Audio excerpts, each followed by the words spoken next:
ప్రార్థన చేసుకొని వాక్యాన్ని ప్రారంభించుకుందామండి. మహాపరిశుద్ధుడైన పరలోకమందున్న ప్రియ తండ్రి, మహోన్నతుడ, దయయు కృపయు కనికరమును గల తండ్రి, మీ బంగారు పాదములకై వందనాలు, స్తుతులు, స్తోత్రములు. నాయన, మమ్మల్ని దినమెల్లా ఎంతగానో సంరక్షించి కాచి కాపాడి మాకు తోడుగా ఉండి నాయన ఈ రాత్రికాల సమయంలో నా తండ్రి కొద్దిపాటి సమయము మీ సన్నిధిలో మేము గడిపి తండ్రి మీ పనిలో మేము పాల్పొంది మిమ్మల్ని మహిమపరిచే భాగ్యాన్ని మాకు ఈ ఆన్లైన్ లో అనుగ్రహించినందుకు మీకు కృతజ్ఞతాస్తుతులు, స్తోత్రములు, వందనాలు. తండ్రి అయిన దేవ, ఇంతవరకు కూడికను మీరు నడిపించిన విధానాన్ని బట్టి మీకు వందనాలు. సహకరించి ఇందులో పాలు పొందుతున్న ప్రతి బిడ్డను జ్ఞాపకం చేసుకోండి తండ్రి. వాక్యము ఎంతో గొప్పదైంది, శ్రేష్టమైనది, విలువైంది తండ్రి. భూమి ఆకాశం అన్న గతిస్తుంది, కానీ నీ మాట గతించదని నువ్వు రాయించావు దేవా లేఖనంలో. అందుని బట్టి వందనాలు నాయన. మరి ఆ వాక్యాన్ని మేము ధ్యానించుచుండగా జీవం అనేటువంటి ఆహారాన్ని నాయన మేము తెలుసుకొని చుండగా మాకు తోడుగా ఉండండి. చెప్పిన నాకు మంచి జ్ఞానం ఇవ్వండి. పరిశుద్ధాత్మ దేవుని నడిపింపును సహాయంగా ఉండి నడిపించండి తండ్రి. ఈ కూడికంతయు నాయన మీకు మహిమకరంగా, మా అందరికి ఆత్మీయ మేలుకరంగా, మర్యాదగా, క్రమంగా జరిగించి మీరు మహిమను పొందుకోండి దేవా. ముఖ్యంగా నా తండ్రి మీ యొక్క కృప చెప్పున మరి నా తండ్రి ఈ సంఘం తరఫున నాకు ఇచ్చిన అవకాశాన్ని బట్టి మీకు వందనాలు చెల్లిస్తూ నాయన ఈ అవకాశం ఇచ్చినటువంటి సంఘ నాయకునైనా కాపరి మరి అమ్మగారిని, వాళ్ళ కుటుంబాన్ని, పరిచర్యను, సంఘస్థులను, పెద్దలను దీవించమని, ఇంకెవరన్నా యాడ్ అవ్వాలని మీరు అనుకున్నట్లయితే అట్టి వారిని కూడా యాడ్ చేసి మీ మహిమార్థమై జరుగుట కృపను చూపమని త్వరలో రాని ఉన్నటువంటి క్రీస్తు నామం విని మిక్కిలుగా విన్నవించి అడిగి వేడుకుంటున్నాము తండ్రి, ఆమేన్. కూడి వచ్చినటువంటి మీ అందరికీ కూడా ప్రభుపేట నిండా వందనాలండి. మరి మనకి ఇవ్వబడ్డటువంటి ఒక టైటిల్ ప్రకారము క్రీస్తుకు ముళ్ళ కిరీటం, విశ్వాసకి జీవ కిరీటమా. యేసుక్రీస్తు వారు మన రక్షకుడైనటువంటి ప్రభు వారికి ఏమో ముళ్ళ కిరీటము. ప్రభును విశ్వసిస్తున్న మనము, దేవుణ్ణి విశ్వసించి నమ్మి తండ్రి అని మనము దేవుణ్ణి స్వీకరించి మరి మన రక్షకుడైనటువంటి క్రీస్తును మనము రక్షకునిగా అంగీకరించిన మనకు మరి జీవ కిరీటం అనేటువంటి ఒక అంశాన్ని దేవుడు ఈరోజు మనతో మాట్లాడడానికి ఇచ్చిన అవకాశాన్ని బట్టి తండ్రి అయిన దేవుడికి వందనాలు చెల్లిస్తున్నానండి. మరి కిరీటం అనగానే ఇంగ్లీష్ లో దాన్ని క్రౌన్ అని పిలుస్తూ ఉంటారు. కిరీటము ఎక్కువ మట్టుకు దేనికి గుర్తుగా ఉంటదంటే రాజరికానికి కిరీటము గుర్తుగా ఉంటదండి. ఆ రాజులు ఎవరైతే ఎంపిక చేయబడతారో, రాజరికానికి వాళ్ళు మరి నియమింపబడతారో అట్టి వారి తలపైన మరి కిరీటాన్ని పెట్టబడుతుంది. అంటే అధికారం పొందినటువంటి ఒక దేశాన్ని మరి ఆక్రమించుకొని ఆ దేశాన్ని యుద్ధంలో ఓడించి ఆ దేశం పైన గెలుపు పొందినటువంటి రాజుకు గుర్తుగా కిరీటాన్ని అనేది తలపైన ధరింప చేస్తా ఉంటారు. అదే విధంగా రాజులతో పాటు కూడా తోటి స్త్రీగా సహకారిగా ఉంటున్నటువంటి రాణులకు కూడా కిరీటాన్ని ధరింప చేస్తారని కూడా మనము చరిత్రలో బైబిల్లో చదువుకుంటూ వస్తూ ఉన్నాము. అదే విధంగా వరల్డ్లీ వైజ్ లోకరీతిగా కూడా మనం తెలుసుకుంటూ ఉన్నాం. ఈ రెండుతో పాటు కూడా మరి కిరీటాన్ని ఇంకెవరికి ధరింప చేస్తారు అంటే అందాల పోటీలు జరుగుతూ ఉంటాయండి. మరి బ్యూటీ కాంపిటీషన్స్ అంటూ ఉంటాము, బ్యూటీ రేస్ అంటూ ఉంటాము. అందులో మిస్ వరల్డ్ అనేది, ముఖ్యంగా miss universe, miss world, miss India, ఇలాగ 3 కేటగిరీస్ ఉంటాయండి. ఈ 3 కేటగిరీస్ కి చెందినటువంటి స్త్రీలు ఆ అందాల పోటీలో పాల్గొందినటువంటి ఒక స్త్రీలు వాళ్ళ అందంతో పాటు వాళ్ళ నైపుణ్యాన్ని కూడా వాళ్ళు ప్రదర్శించాలి. అంటే వాళ్ళ ఐక్యూను కూడా వాళ్ళు ప్రదర్శిస్తే దాన్ని బట్టి ఎన్నో రౌండ్స్ ఉంటాయండి. వాళ్ళకు కూడా ఒక చాలా రౌండ్స్ అయినాక ఫైనల్ రౌండ్ కు వచ్చేసరికి వాళ్ళు మిస్ యూనివర్స్ గాని, మిస్ ఇండియా గాని, మిస్ వరల్డ్ గా గాని ఎంపిక చేయబడి ఆ యొక్క కిరీటం అనేది వాళ్ళకు ధరింప చేస్తారు. ఎవరైతే దాన్ని నిర్వహించేవారు వాళ్ళకి కిరీటాన్ని ధరింప చేస్తారు అనేది కూడా మనకు బాగా తెలుసు ఈ 3. అదే విధంగా మరి ఫంక్షన్స్ అవుతూ ఉంటాయి. ఈ రోజులలో పెళ్లిళ్ళు అవుతూ ఉన్నాయి, బర్త్డేస్ కూడా అవుతూ ఉన్నాయండి, పుట్టినరోజులు. అందులో కూడా మరి పెళ్లి కూతురికి కిరీటం పెట్టడము, బర్త్డే జరిగించుకుంటున్నటువంటి ముఖ్యంగా ఆడపిల్లలకి చిన్న క్రౌన్ లాంటిది కొని బేకరీస్ లో దొరుకుతాయి ఈ మధ్య మనకి. అది తీసుకొచ్చి క్రౌన్ అనేది తల మీద పెట్టడం, ఇవన్నీ మనము చూస్తా ఉన్నాం. ఓకే అండి, ఈ కిరీటాలన్నీ కూడా పెట్టుకుంటారు, అందంగా కనిపిస్తారు. ఆ కిరీటం అంటే ఒక మంచి ఆధిక్యతతో దేవుడు వాళ్ళను దీవించాడు, ఒక ఆశీర్వాదము, ఒక దీవెనతో వాళ్ళను దేవుడు దీవించాడని గుర్తుగా కిరీటాలను ధరింపచేస్తూ ఉంటారు. ఓకే అండి. ఈ కిరీటాలన్నీ కూడా ఇప్పుడుంటాయి. రేపు అంటే అవి గతించిపోతాయి. అవి ఇన్విజిబుల్‌గా అయిపోతాయి. అవి నశించిపోతాయి. కానీ దేవుడిచ్చేటువంటి విశ్వాసులుగా ఉన్న మనకు జీవ కిరీటము పొందుకోవడానికి మనం ఏ విధంగా ప్రయాసపడాలి? ఎంత కష్టపడితే ఆ జీవ కిరీటం అనేది దేవుడు మనకు ధరింపచేస్తాడు. ఈ జీవ కిరీటం అనేది వాడబారందిగా ఉంటుందండి. అది నిత్యము తరతరాలు, యుగయుగాలు మన తలపైన దేవుడు పెట్టడానికి ఆశపడుతున్నటువంటి తండ్రిగా ఉన్నట్టు మనము చూడగలుగుతాం. ఓకే అండి. మరి రాజులకు కిరీటం పెడతారని నేను చెప్పాను కదా! అది లేఖనాల ప్రకారంగా కూడా మనము బైబిల్‌లో నుండి చదువుకున్నట్లయితే వాక్యాన్ని రెండో సమూయేలు గ్రంథము 12వ అధ్యాయము 29వ వచనాన్ని మనం ఒకసారి చదువుకుందామండి. ఇక్కడ దావీదు యోధులను సమకూర్చి రబ్బాకు వచ్చి దాని మీద యుద్ధము చేసి దానిని పట్టుకుని వారి రాజు కిరీటమును అతని తల మీద నుండి తీయించగా అది దావీదు తల మీద పెట్టబడెను. అది విలువగల రత్నములు చెక్కినదై 2 బంగారు మనుగులంతా ఎత్తు ఉండెను. అండి మరి దావీదు గారు యుద్ధానికి వెళ్ళినప్పుడు ఆ రబ్బా అనేటువంటి ప్రాంతంలో మరి యుద్ధం చేసినప్పుడు మరి రాజును ఓడించినప్పుడు అతని తల మీద కిరీటం తీసుకొచ్చి మరి దావీదు గారికి ధరింప చేశారంట.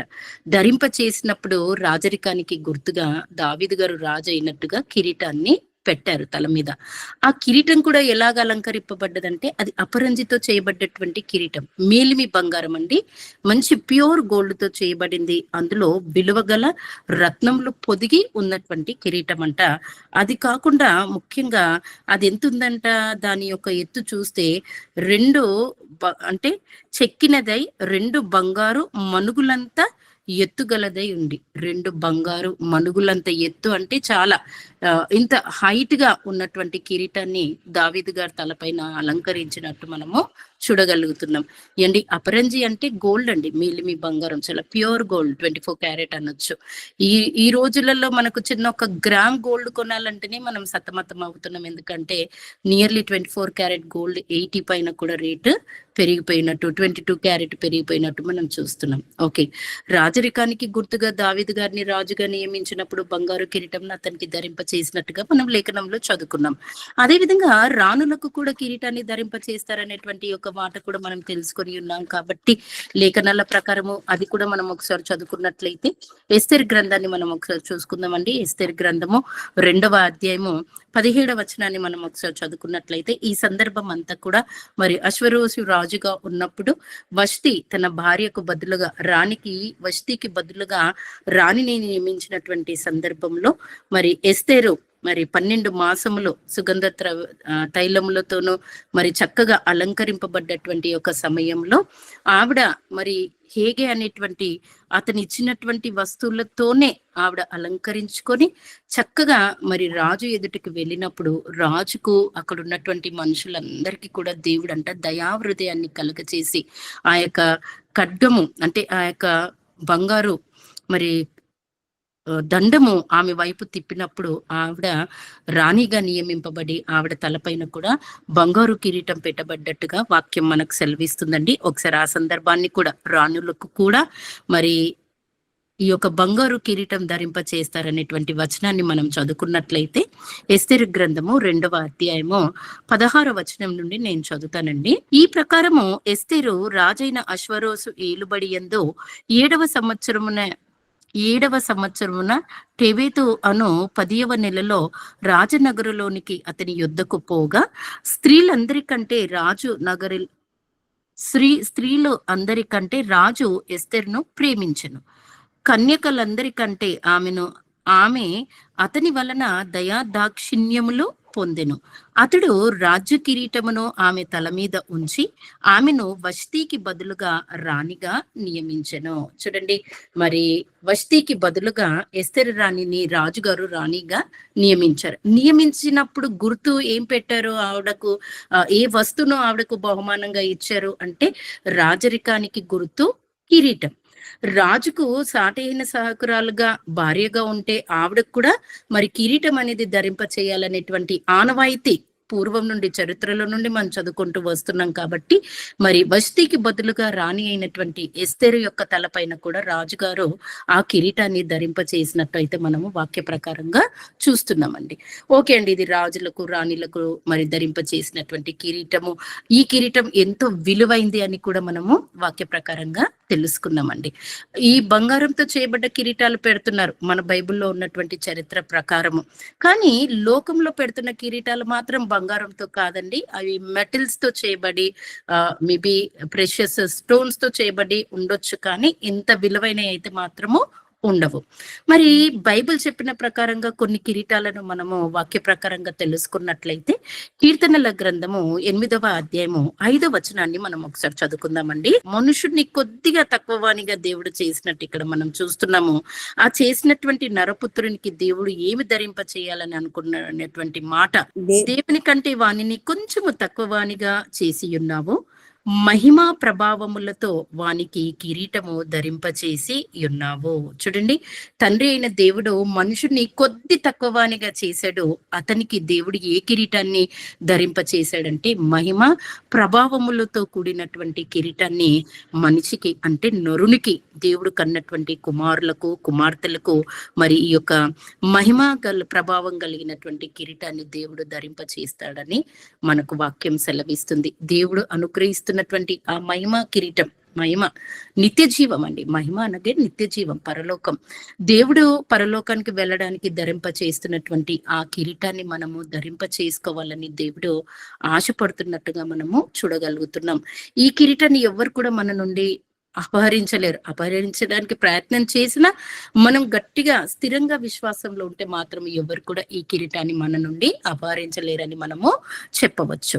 అదే విధంగా అదే కీర్తనల గ్రంథము 21వ అధ్యాయము 3వ వచనాన్ని కూడా మనం ఒకసారి చదువుకున్నట్లయితే, శ్రేయస్కరమైన ఆశీర్వాదములతో నీవు అతనిని ఎదుర్కొనుచున్నావు, అతని తల మీద అపరంజి కిరీటము నీవు ఉంచి ఉన్నావు. అంటే శ్రేయస్కరమైనటువంటి ఆశీర్వాదములతో నీవు అతనిని ఎదుర్కొనుచున్నావు. దేవుడు ఇస్తున్నటువంటి ప్రతి ఈవియు, ప్రతి వరమును, ప్రతి ఆశీర్వాదమును జ్యోతిర్మయుడు యేసుక్రీస్తు ద్వారా మనకు అనుగ్రహిస్తున్నాడు. కాబట్టి అవి ఎంతో శ్రేయస్కరమైనటువంటి ఆశీర్వాదములు అండి. ఏమండి, మనం బ్రతికి ఉన్నాము, ఊపిరి కలిగి ఉన్నాము, చెల్లిస్తున్నాము, తండ్రి అని నాయన అని దేవుని నామస్మరణ చేస్తూ ప్రభువును మనం జ్ఞాపకం చేసుకుంటున్నామంటే ఇది శ్రేయస్కరమైన ఆశీర్వాదం మన పట్ల దేవుడు మనకు అనుగ్రహిస్తున్నాడు. ఏంటి, సజీవులే కదండి దేవుణ్ణి స్తుతిస్తారు, మృతులు స్తుతించలేరు కదా. కాబట్టి మనం సజీవులుగా ఉన్నామంటే అది దేవునికి మహిమ తేయడానికి మనం సజీవులుగా ఉన్నాం. ఇది శ్రేయస్కరమైన ఆశీర్వాదం కాదా? చాలా శ్రేయస్కరమైన ఆశీర్వాదం. ఈ ఆశీర్వాదముతో కూడినటువంటి అపరంజి కిరీటాన్ని దేవుడు మనకు ధరింపచేస్తాడంట.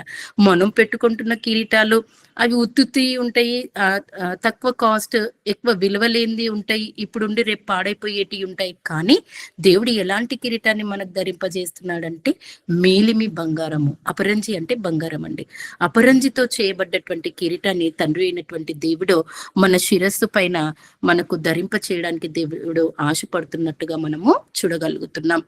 అదే విధంగా అదే కీర్తనల గ్రంథము 103వ అధ్యాయము 4వ వచనాన్ని మనం ఒకసారి చదువుకున్నట్లయితే ఈ కీర్తన అంతా కూడా మనకు నోటికి బై హార్ట్ గా వస్తుందండి. సమాధిలో నుండి నీ ప్రాణమును విమోచించుచున్నాడు, కరుణ కటాక్షములను నీకు కిరీటముగా ఉంచుచున్నాడు.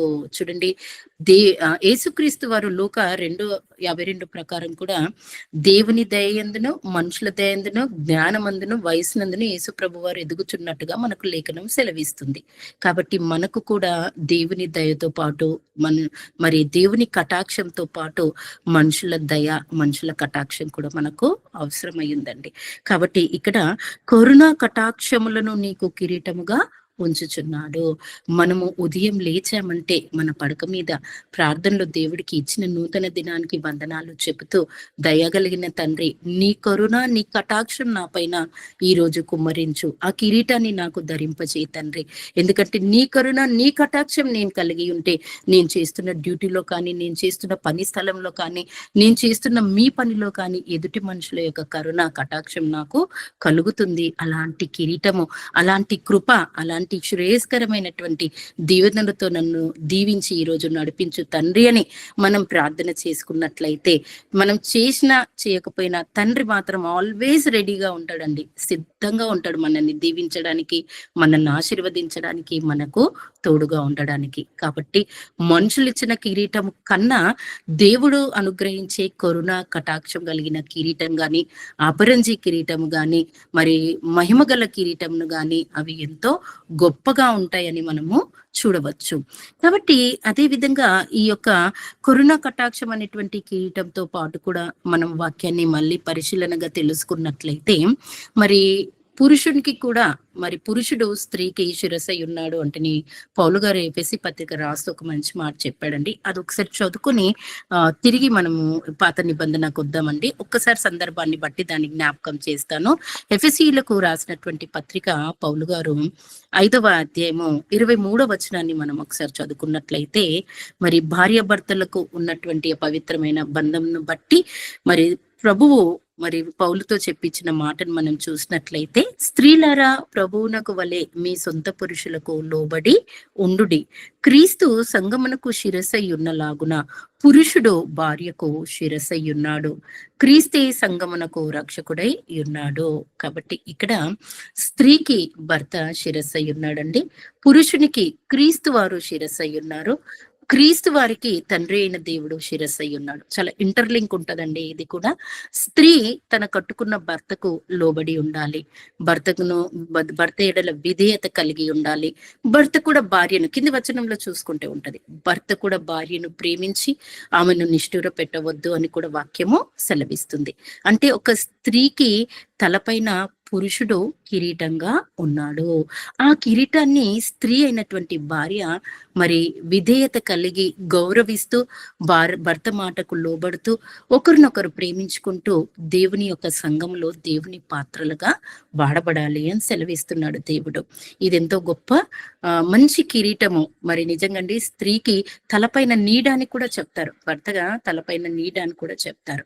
కాబట్టి అలాంటి నీడగా ఉన్నటువంటి ఒక పురుషులను స్త్రీలు భార్యలు గౌరవిస్తూ ఉండాలి. ఈ రోజు ఎలాంటి ట్రెండ్ వచ్చేసింది, ఎలాంటి యుగం వచ్చేసింది అంటే అసలు భర్తలను కేర్ చేయని స్త్రీలు ఎంతో మంది ఉన్నారు.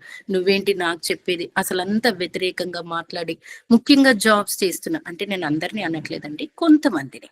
సో ఇలాగా వ్యతిరేకంగా మాట్లాడుతూ విలువ ఇవ్వకుండా, గౌరవం ఇవ్వకుండా ఉంటున్నటువంటి స్త్రీలు కూడా ఉన్నారు. కానీ బైబిల్ ఒక మంచి ఆజ్ఞ ఇచ్చిందండి స్త్రీకి, భర్తకు లోబడి ఉండుంటి. భర్తలారా మీరు కూడా మీ భార్యలను ప్రేమించండి. ఎప్పుడైతే పరస్పరం ఈ అండర్స్టాండింగ్ ఉంటుందో ఇరువురు మధ్యలో, సాతానుడు వాళ్ళ మధ్యలోకి రాడు, ఎలాంటి గలిబిలి చేయడు. వారిరువురు దేవుని దయందు దేవునిలో ముందుకు సాగగలుగుతారు. ఇయ్యబడ్డటువంటి పిల్లలను దేవునిలో పెంచబడి దేవుని కుటుంబంగా పిలువబడతారు. ఓకే అండి. అయితే మరి భర్త స్త్రీకి శిరస్సు అయినప్పుడు, క్రౌన్ అయినప్పుడు, కిరీటంగా ఉన్నప్పుడు మరి భార్య కూడా కిరీటంగా ఉంటుందా భర్తకు అంటే అది కూడా దేవుడు రాయించి ఇచ్చాడండి. దేవుడు పక్షపాతి కాదండి. మనమన్నా పక్షపాతం చూపిస్తాము, కొడుకులను ఒక విధంగా, కుమార్తెలను ఒక విధంగా పెంచుతామేమో, చూస్తామేమో. కానీ తండ్రి అయినటువంటి దేవుడైతే తన కన్న మనందరినీ కూడా సమానమైన ప్రేమతో ప్రేమిస్తున్నట్టుగా కూడా వాక్యం మనకు సెలవిస్తుంది.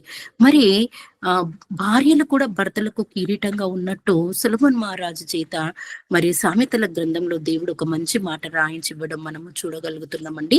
సామెతల గ్రంథము 12వ అధ్యాయము 4వ వచనాన్ని మనం ఒకసారి చదువుకున్నట్లయితే, యోగ్యురాలు తన పెనిమిటికి కిరీటము. చూడండి, యోగ్యురాలు అంటే గుణవతి అయినటువంటి భార్య తన భర్తకు తలపైన ఎలాగ కనిపిస్తా ఉంటదంటండి, మంచి కిరీటంగా కనబడుతూ ఉంటదంట. చూడండి, చాలా మట్టుకు మన పెద్దలనే తీసుకొని, మన తల్లిదండ్రులనే తీసుకోవచ్చు, లేకపోతే పెద్దలనే తీసుకోవచ్చు. వాళ్ళు వివాహం చేసుకున్న ఒకరినొకరు అర్థం చేసుకొని చక్కగా పిల్లలను కానీ దైవభక్తిలో ఉంటూ వాళ్ళ జీవనాన్ని కొనసాగిస్తూ ఉన్నారు చాలా మంది పురుషులు. మొన్ననే నేను ఒక మీటింగ్ కి వెళ్తే అక్కడ సార్ అంటే ఆ ఇంటి యజమానుని బర్త్డే అయితే ఆయన చెప్పినటువంటి మాట ఏంటంటే, అమ్మ నేను ఈ స్థాయిలో ఇప్పుడు ఉండగలిగాను అంటే నా భార్య యొక్క ప్రార్థనలో ఆవిడ నా పట్ల చూపిన ప్రేమ. అలాంటి వారు యోగ్యురాలుగా ఉంటారు. అంటే భర్త కోసం ఎంత ఆయన అన్యుడండి, క్రైస్తవుడు కాడు, సిస్టర్ మాత్రం క్రైస్తవురాలు. అయితే ఆయన ముస్లిం అండి, ముస్లిము. అయితే అతను నా భార్య ప్రార్థనల వల్ల నేను ఈ విధంగా ఉండగలిగానమ్మా, అందులో దేవుడి యొక్క తోడు కూడా నాకు ఉంది, నేను ప్రభువును తెలుసుకోగలిగానంటే బికాస్ ఆఫ్ మై వైఫ్ అంటే చెప్పాడండి. అంటే ఇప్పుడు ఆవిడ ఏ జాబితాలకు వచ్చింది? యోగ్యురాలు. ఆవిడ యేసు ప్రభును తన భర్తకు పరిచయం చేసి ప్రభువును అంగీకరించడానికి, రక్షకునిగా స్వీకరించడానికి ఆవిడ కారకురాలుగా నిలిచింది. ఒక ఆత్మను అకౌంట్ లోకి వేసుకుంది ఆవిడ అకౌంట్ లోకి.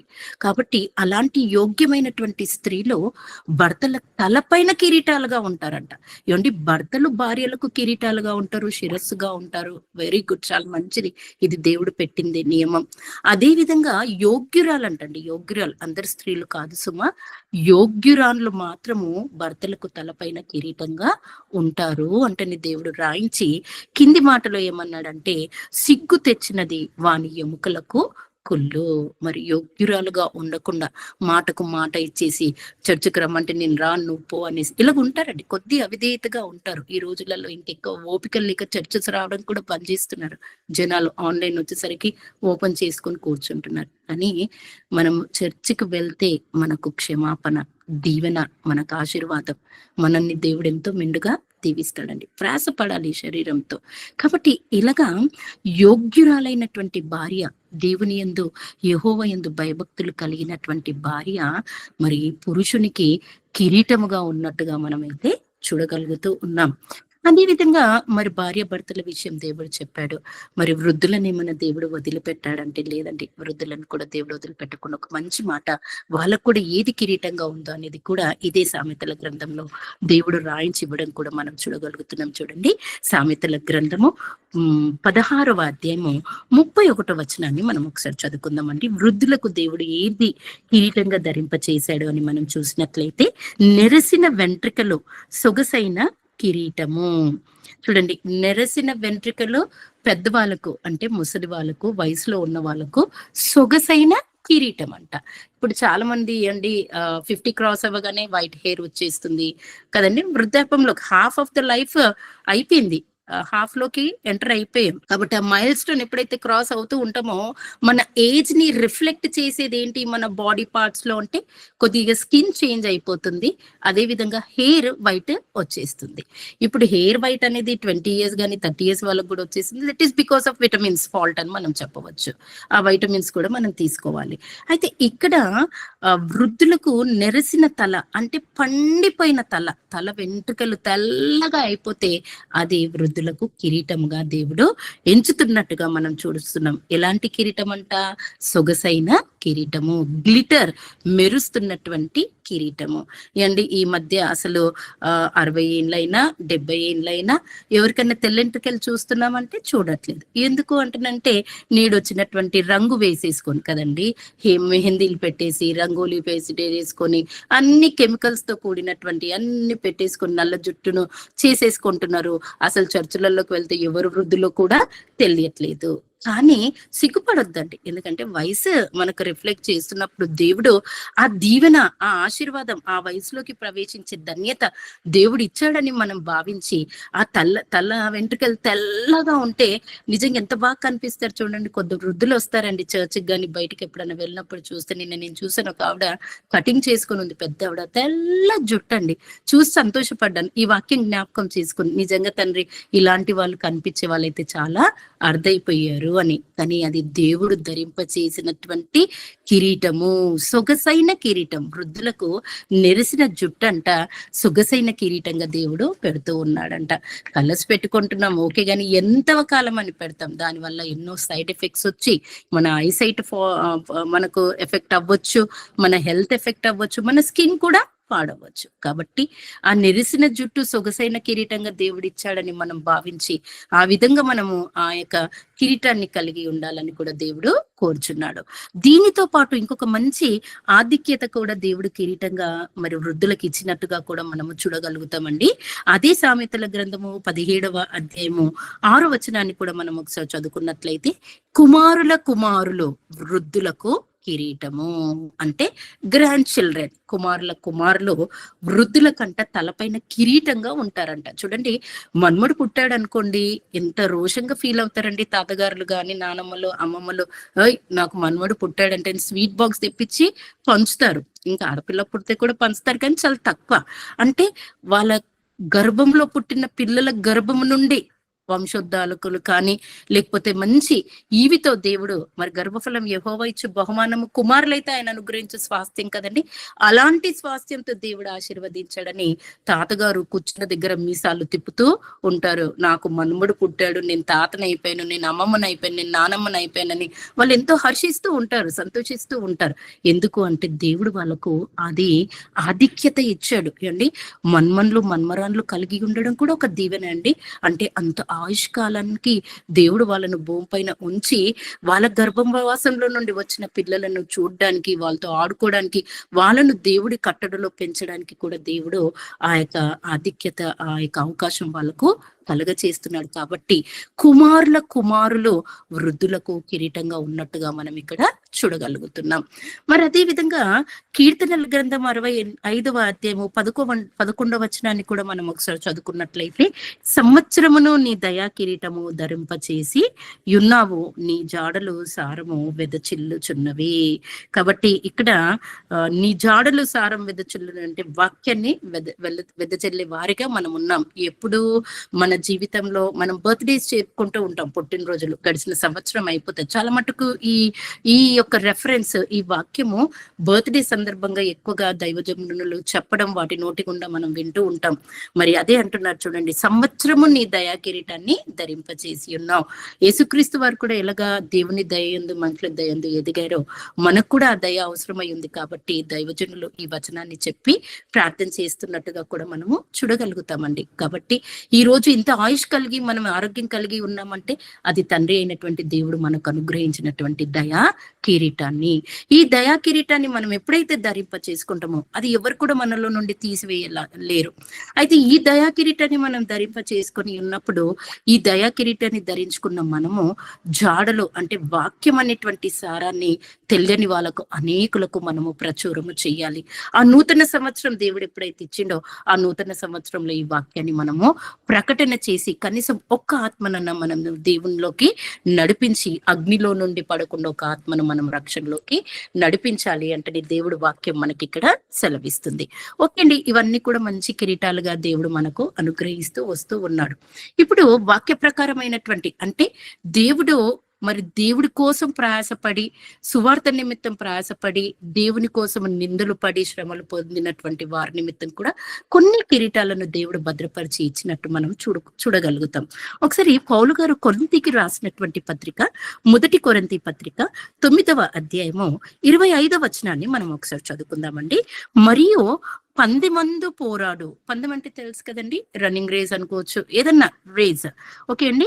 మరియు పందెమందు పోరాడు ప్రతివాడు అన్ని విషయముల యందు మితముగా ఉండును.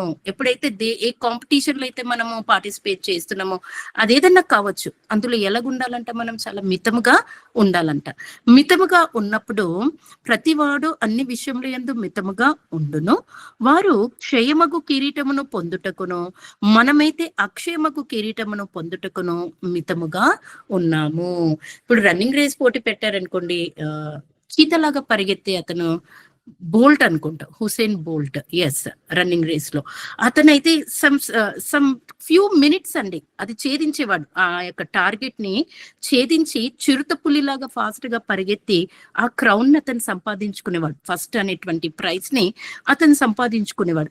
అతను వెళ్తున్నటువంటి యొక్క పరుగు పందెంలో మితముగా ప్రవర్తించి దాన్ని అతను సంపాదించుకున్నాడు. వెరీ గుడ్, కాదనట్లేదు. కానీ అది క్షయమైనటువంటి కిరీటం. బోల్ట్ ఉన్నంత వరకే ఆ కిరీటం ఉంటుంది, ఆ ప్రైజ్ ఉంటుంది, ఆ ఫస్ట్ ర్యాంక్ ఉంటుంది, ఆ గోల్డ్ మెడల్ ఉంటుంది. అతను పోయాక ఆ గోల్డ్ మెడల్ ఎవరు జ్ఞాపకం చేసుకోరు. అతన్ని గోడ మీదకి ఎక్కించి ఫోటో పెట్టేస్తారు, ఆయన మెడల్ తీసుకుపోయి షో కేస్ లా పెట్టేస్తారు, షో ఫుటప్ లో. అంతే, అది క్షయమైపోతుంది. ఇప్పుడు ఉండి రేపు పాడైపోవచ్చు, అది కంటికి కనబడకపోవచ్చు, ఆ వ్యక్తి కూడా కనబడకపోవచ్చు. కానీ దేవుడిచ్చేటువంటి అక్షయమైనటువంటి కిరీటాన్ని మనం ధరింప చేసుకోవాలంట. ఈ అక్షయమైనటువంటి కిరీటాన్ని ఎవరు కూడా మన నుండి అపహరింపలేరు.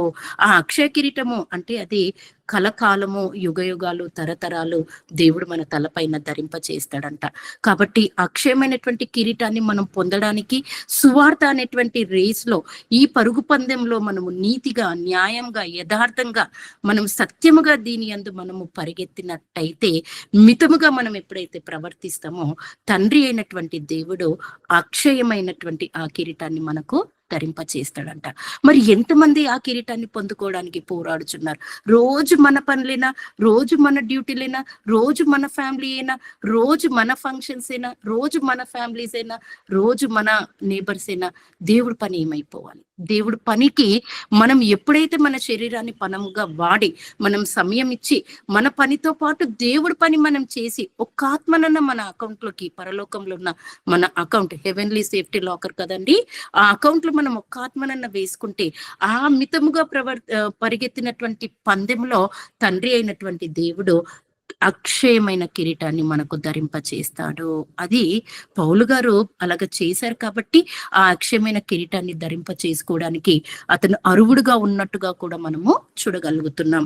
అదే విధంగా ఇంకొక మంచి మాట కూడా పౌలు గారు చెప్పారండి. ఫిలిప్పీలకు రాసినటువంటి పత్రిక 4వ అధ్యాయము 1వ వచనాన్ని మనం ఒకసారి చదువుకున్నట్లయితే, కావున నేను అపేక్షించు నా ప్రియ సహోదరులారా, నా ఆనందమును నా కిరీటమునై ఉన్న నా ప్రియులారా, ఇట్లు ప్రభునందు స్థిరులై యుండుడి. ఫిలిప్పీ సంఘంలో ఉన్నటువంటి విశ్వాసులను కానీ, సంఘస్థులలో కానీ, పెద్దలను కానీ, అక్కడ ఉన్న వారందరినీ కూడా పౌలు గారు ఏమని సంబోధిస్తున్నారంటే, మీరు నాకు కిరీటమై ఉన్నారు. చూడండి ఎంత చక్కగా, ఎంత గొప్పగా పౌలు గారు అక్కడ ఉన్న సంఘస్థులను ప్రేమించినట్టు మనం చూడగలుగుతున్నాం. చూడండి, మనము వెళ్తూ ఒక సంఘానికి మనం అంటి పెట్టుకొని ఉన్నాం. ఒక సంఘానికి దేవుడు మనం జత చేశాడంటే, ఆ సంఘానికి మనము ఉపయోగకరమైన పాత్రగా మనము జీవించాలి. మన ద్వారా ఆ సంఘానికి మేలు జరగాలి. ఆ సంఘానికి మనము ఘనత తెచ్చే, సంఘం అంటే ఎవరండి? 4 గోడలు కాదండి. సంఘం అంటే క్రీస్తు వారు. క్రీస్తు సంఘానికి శిరస్సు అయి ఉన్నారు కదా. పాస్టర్ కోసం చర్చకు వెళ్ళకూడదు. నేను నా దేవుణ్ణి దర్శించడానికి, ఆరాధించడానికి, ప్రభువును స్తుతించడానికి నేను మందిరానికి వెళ్ళిపోవాలని ఆశ కలిగి లేడి కాళ్ళ వల్ల పరిగెత్తుకొని మనం టైంకి చర్చకి అయితే వెళ్ళిపోవాలండి. We shouldn't skip Sunday worship. That is very sin in sight of God. ఒక్క ఆదివారం మనం అబ్సెంట్ అయితే దేవుడు మన పేరు పక్కకు రాంగ్ మార్క్ వేసుకుంటాడు గ్రీన్ పెన్ తో. ఇవన్నీ కూడా ఉన్నాయండి వాక్యంలో. ఇవన్నీ చూసే పరలోకం ఇవ్వడానికి దేవుడు మనకు బేరేజ్ వేసి పెడతాడు అక్కడ. అయితే అక్కడ ఫిలిప్పీలో ఉన్నటువంటి సంఘస్థులకు ఆయన ఎంత చక్కగా ప్రేమించారంటే పౌలు గారు, మీరు నాకు కిరీటమై ఉన్నారు అంటనన్నాడు. చూడండి, ఆ రోజు పౌలు గారు అంత ఆధిక్యత ఇచ్చారు, సంఘస్థులకు అంతగా ప్రేమించారు, అంత శ్రద్ధ కలిగి వాళ్ళను దేవునిలోకి నడిపిస్తూ ఉన్నారు, వాళ్ళను సరిచేస్తూ వచ్చారు పౌలు గారు.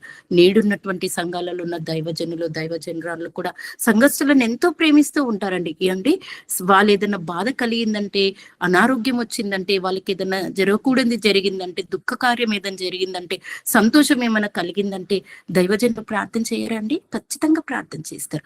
ఉపవాసం ఉండి ప్రార్థన చేస్తారు. తెల్లవారుజామున లేసి ప్రార్థన చేస్తారు. ఇంటికి వెళ్ళి ప్రార్థన చేస్తారు. అనారోగ్యంగా ఉంటే హాస్పిటల్కి వెళ్ళి, ఎక్కడికో వెళ్ళి వాళ్ళకు నూనె రాచి, కానీ సంఘస్థులను అలాగా అంటి పెట్టుకొని ఉంటారు.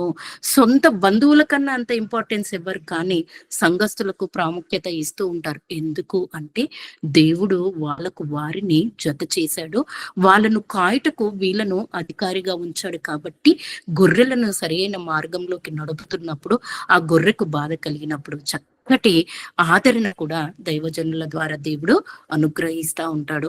మరి సంఘస్థులను ఒక కిరీటముగా భావించిన పౌలు గారిని చూస్తున్నాం. నేడున్నటువంటి సంఘాలలో దైవజనులు కూడా మరి మీరే మాకు కిరీటంగా ఉన్నట్టుగా వాళ్ళ నిమిత్తం దివారాత్రం ప్రయాసపడుతున్నట్టుగా కూడా మనము చూడగలుగుతామండి.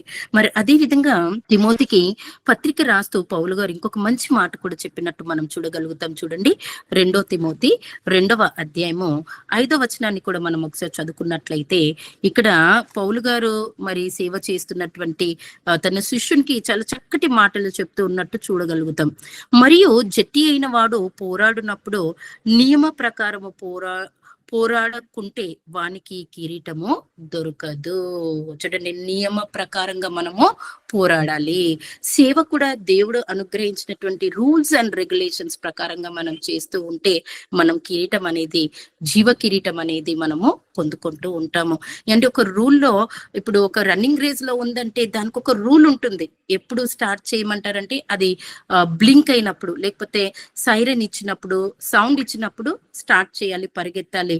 ఆ యొక్క ఎండ్ వచ్చేసరికి ఒకటి మనకు సింబల్ పెడతారు, అక్కడికి వచ్చేసరికి ఆ యొక్క పరుగు పందాన్ని ఆపివేయాలి. ఇది ఒక రూల్.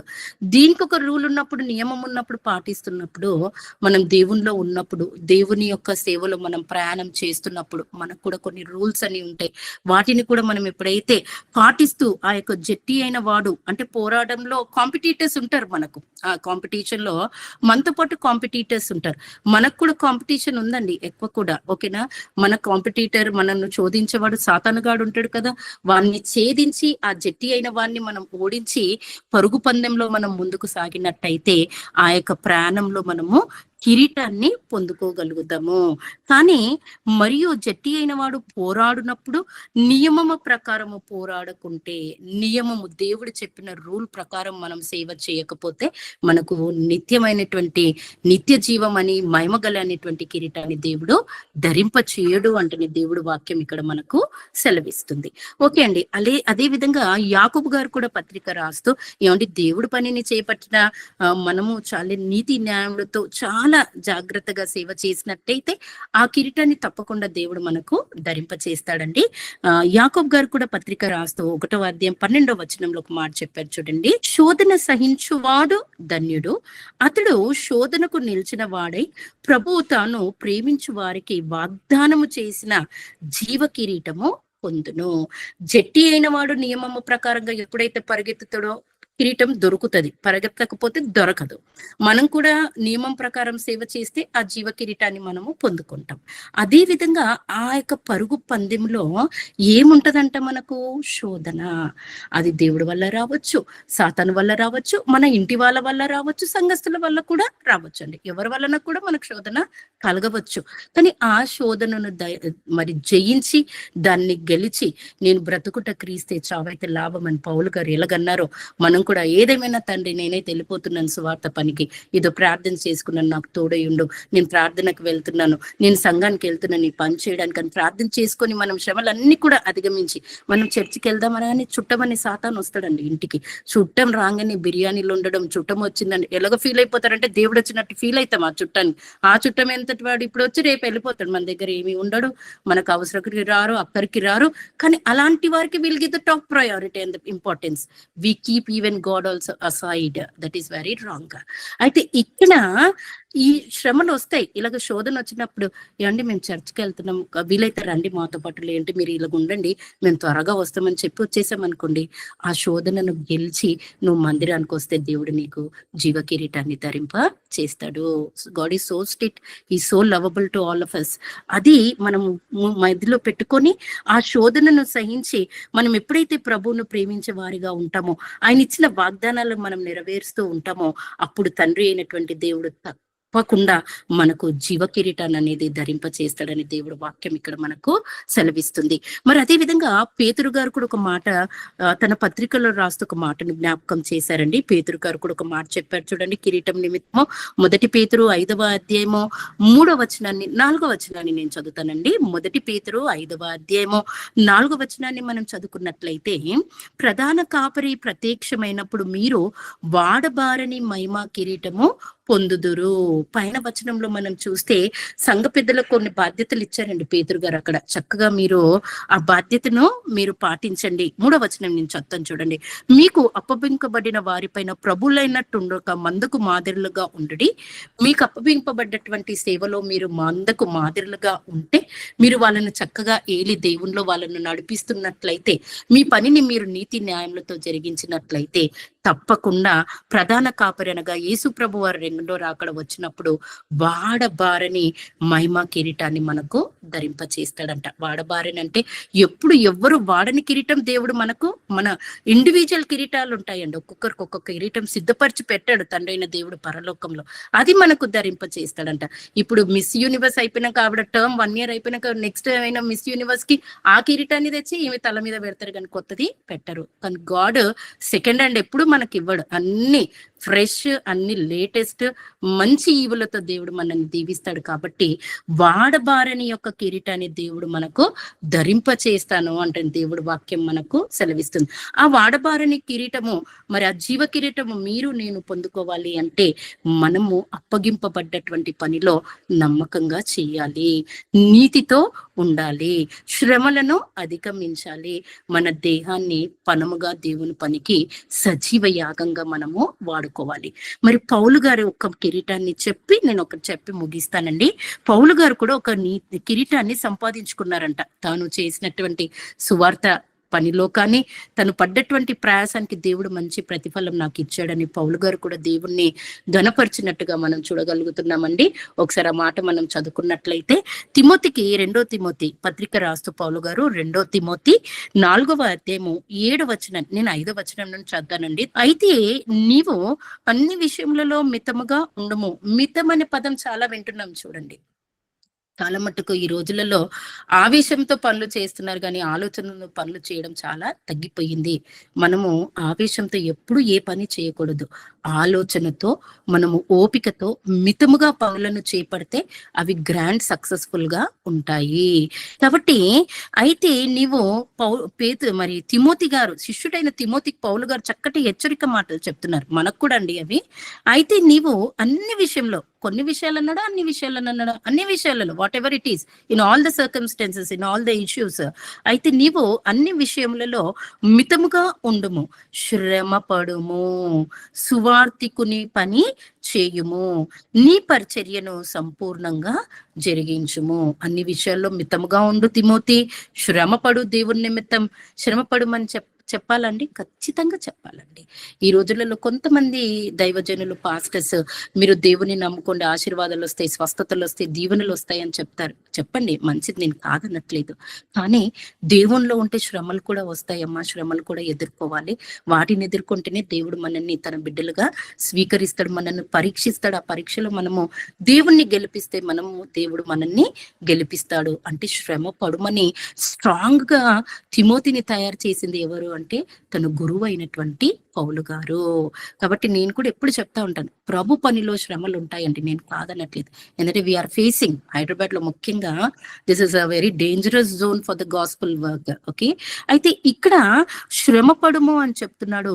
సువార్తికుని పని చేయుము. సువార్త పని ప్రతి ఒక్కరూ చేయాలి.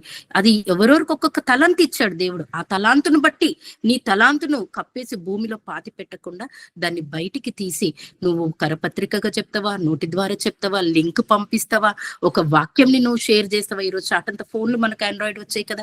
What purpose you're using your Android phone handset, use it for gospel work. సువార్త పని చెయ్యాలి, అది మనందరికీ వర్తిస్తుంది. కాబట్టి ఈ పని చెయ్యు అంటే నీ తిమోతికి చెబుతూ ఈ కింద తన నిమిత్తం చెప్తున్నాడు. నేను ఇప్పుడే ప్రాణార్పణంగా పోయబడుచున్నాను, నేను వెడలిపోవు కాలము సమీపమై ఉన్నది, మంచి పోరాటము పోరాడి తిని, నా పరుగు కడముట్టించి తిని, విశ్వాసాన్ని నేను కాపాడుకుంటుని, ఇక మీదట నా కొరకు నీతి కిరీటం ఉంచబడి ఉన్నది.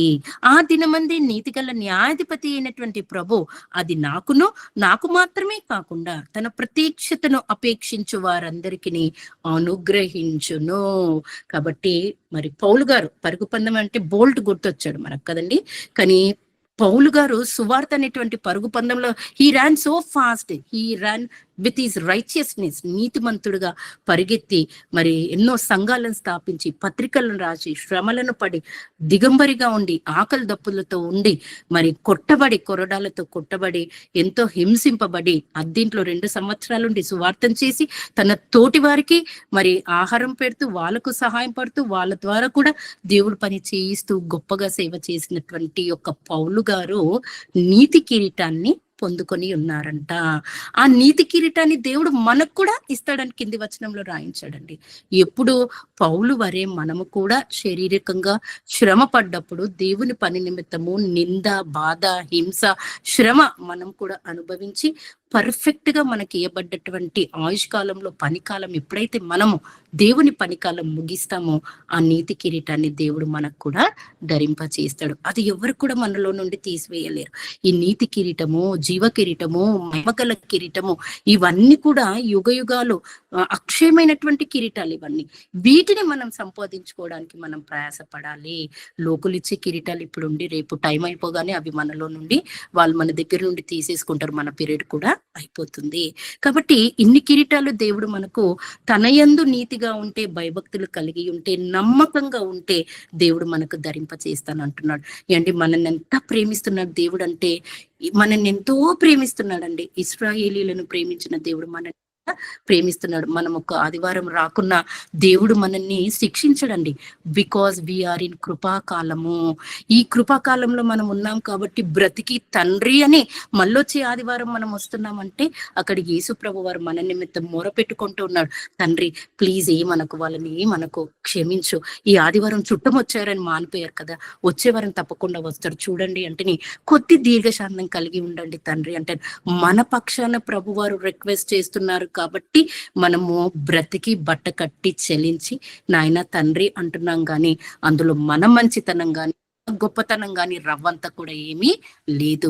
We are alive only because of the grace of Lord Jesus unto us. కాబట్టి ఈ తరంలో ఎప్పుడైతే మనం ఉంటున్నామో మనం ఆ నీతి కిరీటాన్ని సంపాదించుకోవడానికి ప్రయాసపడాలండి.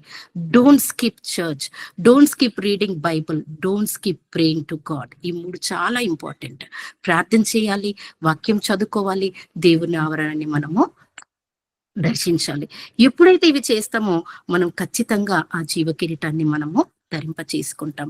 మరి మనకి ఇంత మంచి కిరీటాలు దేవుడు ఇస్తున్నప్పుడు యేసుక్రీస్తు వారికి ఏ కిరీటం పెట్టారు తండ్రి అయినటువంటి దేవుడు అంటే అసలు యేసుక్రీస్తు వారు అతని ఔదార్యాన్ని, ఆ ఉన్నతమైన స్థానాన్ని వదిలిపెట్టి తనను తను రిక్తునిగా చేసుకుని భూమిపైకి తన ప్రాణాన్ని క్రయధనం పెట్టి మన కొరకు వచ్చాడు కదండి.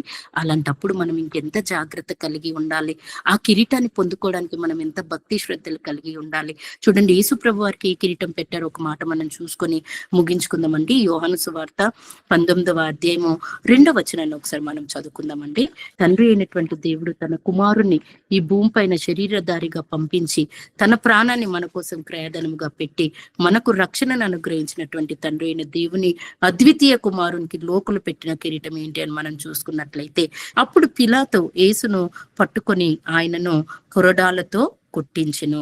సైనికులు ముండ్లతో కిరీటమును అల్లి ఆయన తల మీద పెట్టి ఊదా రంగు వస్త్రము ఆయనకు తొడిగించి ఆయన యుద్ధకు వచ్చి యూదుల రాజా శుభమని చెప్పి ఆయనను అరచేతులతో కొట్టిరి. చూడండి, యేసుక్రీస్తు ప్రాణం పెట్టడానికి వచ్చాడు. మంచి మాటలు దేవుని రాజ్య సువార్తను ప్రకటన చేశాడు.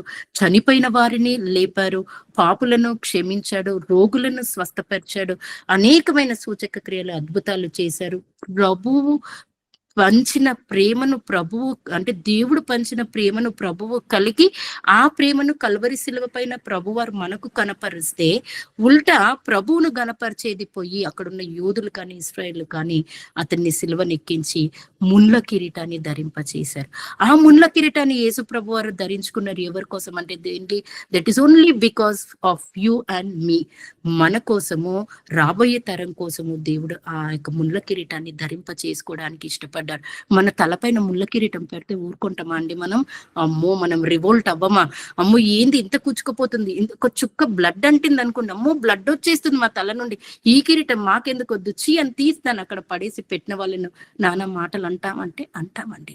అంటే ఆ చిన్న నొప్పి, ఆ కుచ్చుకున్న చిన్న ముళ్ళే మనము భరించలేకపోతున్నాం. ఆ నొప్పిని యేసు ప్రభు వారు ఆ ముళ్ళ కిరీటం పెట్టినప్పుడు కారిన రక్తం వలన వచ్చిన ఆ యొక్క నొప్పి వలన ఆ బాధ, ఆ వేదన కేవలం ఎందుకు భరించాడంటే మీకోసం, నా కోసం దేవుడికి వాగ్దానం చేసి వచ్చాడు. అయ్యా నేను వెళ్తాను, వాళ్ళకి చెప్తాను, నీ రాజ్యవాసులుగా వాళ్ళను తీర్చిదిద్దుతానని ప్రభు వాగ్దానం చేసి దాన్ని నెరవేర్చి ప్రాణాన్ని పెట్టి తన రక్తం ద్వారా మనకు రక్షణ భాగ్యాన్ని ఇచ్చినప్పుడు ఆ రక్షణ పొందుకున్న మనము ప్రభువారు 33.5 సంవత్సరంలో బ్రతికి 3.5 సంవత్సరంలో దివారాత్రం ఇలాగ ప్రయాసపడి దేవుని యొక్క పనిని తుదముట్టించాడో, తిరిగి ఆ యొక్క కుడిపార్శ్వం ఆసీనుడైనటువంటి ఆధిక్యతను పొందుకున్నాడో, మనము కూడా మనకిచ్చినటువంటి ఆయుష్కాలంలో ఆ జీవ కిరీటము, నీతి కిరీటము, మహిమగల కిరీటము, అపరంజి కిరీటము, వాడబారని జీవ కిరీటం మనం పొందుకోవాలంటే ప్రభు వలె మనం కూడా శ్రమ పడాలి, మితముగా ఉండాలి, దేవుని పనిలో మంచి పోరాటం పోరాడాలి, నీతి కిరీటాన్ని మనము సంపాదించుకోవాలి. అయితే ఈ కిరీటాన్ని అపహరించే ఒకడు కూడా ఉన్నాడు. అది ఒక్కటి చెప్పి నేను ముగిస్తానండి. ప్రకటన గ్రంథము 3వ అధ్యాయము 11వ వచనాన్ని మనం ఒకసారి చదువుకుందామండి. చివరిగా, నేను త్వరగా వచ్చుచున్నాను, ఎవడును నీ కిరీటము నపహరింపకుండానట్లు నీకు కలిగిన దానిని గట్టిగా పట్టుకొనుము. చూడండి, యేసుప్రభు వారు వాగ్దానం చేశారు, ఐఎమ్ కమింగ్ సూన్ అన్నారండి. నేను త్వరగా వస్తానన్నారు. వస్తారు. కానీ మనకు అప్పగింపబడ్డటువంటి పనిలో మనం పొందుకుంటాం కదా, కిరీటము, దీవెనల, ఆశీర్వాదంలో.